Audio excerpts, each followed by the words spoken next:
You got a blitz package on. You got Ryder Anderson playing. I don't know what he's playing. He's obviously in zone coverage and didn't get that done against the tight end. But I guess when you got that call, you better get to the quarterback, right? Yeah, it's a combination of two things, and you're exactly right. You got that blitz package on, and you're hoping that the pressure get there. But at the same time, Ryder's on the tight end. The safety got to lean that way, and Ryder got to have a little bit better man eyes. And it's one of those pressures where you call, and every pressure's a gamble. But when you have a defensive end on it, like you just mentioned, I mean, that's certainly a gamble. But I guarantee you put Ryder Anderson in that position again, he'll make that play, or at least he'll be on the tight end because he's a very conscientious kid, and that particular play bothered him. It even bothered him on Sunday. I said, hey, man, let it go. You're a better football player than that. Let's go play the next play.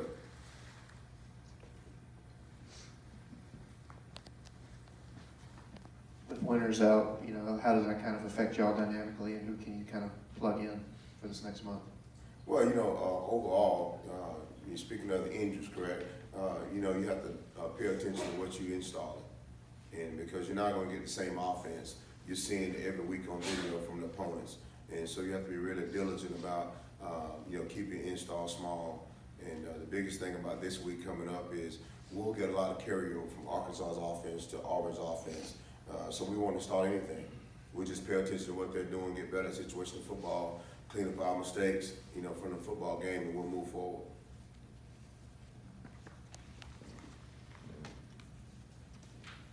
You talked after the game about, yes, on Sunday, wanting to really harp on the positives. What does that look like throughout this week? How much do you go back and go over those explosive plays that you guys gave up as opposed to the ones that you made in the second half? Oh, you do both. You pay attention to both. I mean, you can't ignore the explosive plays. We gave up 10 in the first half, and we own them. We take ownership in them. And every individual player, that's the beauty of it, they take ownership in it. And then, as a coordinator, my hand's in the cookie jar as well. I'll take ownership in it. So we look at the explosive plays, and then we show them the good plays, and here's what happens when we fit it the right way. And then when we don't fit it the right way, here's what happens. But it's not an indictment on one individual. I mean, it's all of us. That's why this is the ultimate team sport. So we pay attention to both. We celebrate the good plays, and we correct the ones that's not so good.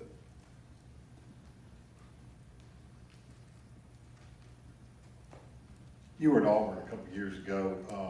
You kind of know some of this personnel. What do you anticipate out of their offense? I mean, coming right at you? Well, I anticipate them to come out with a lot of exotic formations. They'll shift in motion almost every play. I expect the screen to be a huge part of their offense. They have really two explosive players, Ryan Davis and Anthony Schwartz, who can blow the top off of coverage. They can take a 2-yard catch and turn into a 90-yard gain. So we have to know those guys at every play. And then outside of that, Chuck, we expect them to take shots. This is a football team that love to throw the ball down the field.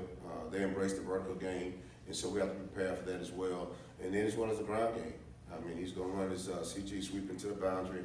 You get your splits on your power. And so we got to have good eye discipline. Make sure we get it lined up correctly. We better know what number 5 and 23 is on every single snap. And the quarterback standing, he can connect on the vertical ball. So we have to have good discipline pre-snap, as we did this past week, and we have to count for their playmakers.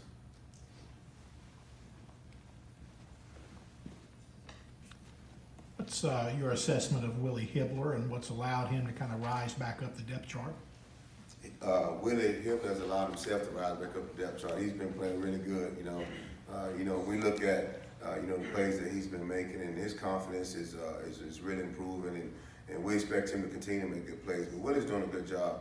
He's always been unbelievable in terms of his classroom preparation, getting in there, watching video, digesting the game plan, and so now it's beginning to pay off. And that third down stop will give him a ton more confidence in his playability. So we'll definitely keep him active on the roster and keep him in the starting spot. And like we tell all our players, whatever you get, you probably earned it. If you start, you earned it. If you're on the bench, you probably earned it. So he's earned the right to be in that rotation business starter, and we expect him to keep playing at a high level. Coach number 27, Ruggs, was kind of absent in the defensive rotation the other night. Want to expand on that? Well, you got guys like Willie that's out playing, and he's doing a great job, and you stay with it. And, Coach Summerall does a tremendous job, coaching all those guys. And, the unique thing about coaching is, in every contest, you got to figure out, one, what your opponent is trying to do to you. Second, you got to figure out who's playing great for you. And if that guy's playing great and he's got good stamina and the game is rolling, don't take him out of the game. And I thought Coach did a good job of that. Ruggs is definitely still on our plans. We're looking forward to him coming out this week working and having an impact in this game coming up Saturday. With Markel out, are you looking at more Wiley and maybe more Brendan Williams? Exactly. The first guy comes to mind, and you know, we'll get back to work on tonight doing the game plan and be back on the grass tomorrow. But the first guy comes to mind is Brendan Williams, and Ryder certainly has to step up. And so we'll come up with a great plan as a defense staff to fill the board for 19, and we'll move forward. I'm adding this right. You've given up 173 points in the first half and 73 in the second half. What's the difference? One is adjustments. Let me give credit to the assistant coaches, and they have a good relationship with these players. And we go into halftime, and we talk as a staff, and then they get with their players. And the coaches did a phenomenal job Saturday on making adjustments. And we made the adjustments, went into a couple of fronts, a couple of coverages that we needed to stop Arkansas. And the players did a good job of digesting it. And so give the players and assistant coaches credit, one, for noticing what we need to go into. Second, for going out and executing it. And then the assistant coaches for believing in the guys. And we did some things in the game plan in the second half that we didn't practice, but it paid dividends. And so I think that's what you have to do in this league, is you have to go into halftime and you have to make adjustments. And give credit to Arkansas. They made some plays in that first half. They had a couple of calls. We was in a particular defense, and they won that particular play. And so we decided at halftime, hey, what's our best defense to go in to help these players out, and so these calls can be spot on, so we don't give explosive plays. And we did a good job of coming out and not giving up touchdowns in the second half. So are teams doing things differently than what you've seen them do going into a game? I mean, is it new wrinkles that you're seeing?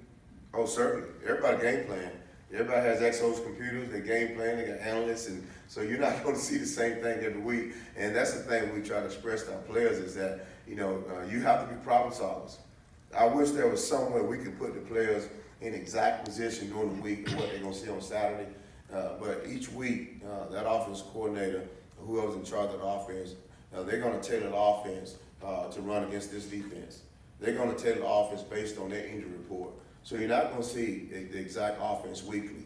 And so I think the real key is making adjustments. If you go into a ball game, you don't make adjustments, that's when you find yourself on the short end. So you'll get a variation every week in terms of what you've seen the previous week. They'll feature some players. You may see a bread and butter play, but overall you'll get some changes, some wrinkles, as you just mentioned. Coach, is there any way to make adjustments before halftime? Certainly, you make adjustments before the halftime. You make adjustments throughout the whole game. You just don't wait to halftime. But you can make your biggest adjustments, at halftime, particularly going and doing some things at that point, so you hadn't repped that week. So you make adjustments as we did throughout the entire game, but the biggest ones that you can make, because now you have an opportunity to get on the board and you have a bigger margin of time to make those adjustments. But no, you make them throughout the entire game, but your meat and potatoes of adjustments will certainly come at halftime. Coach, back to Willie's play on third down, you can point to all kinds of things. It might be a game-winning play. Scotty sticks it in to put us ahead, et cetera, et cetera. But for that particular game, that had to be considered, I would think, a game-winning play, especially on the defensive side. Is that overstating that a little bit, or can you take that one play and use it in a positive way for the rest of the work? Well, there was a ton of plays that was made in that game that helped us win the game. But I think you're exactly right. That particular play, and we cited when we did our video on Sunday, we just called the player today because he makes that third down play. It was nice to see the communication.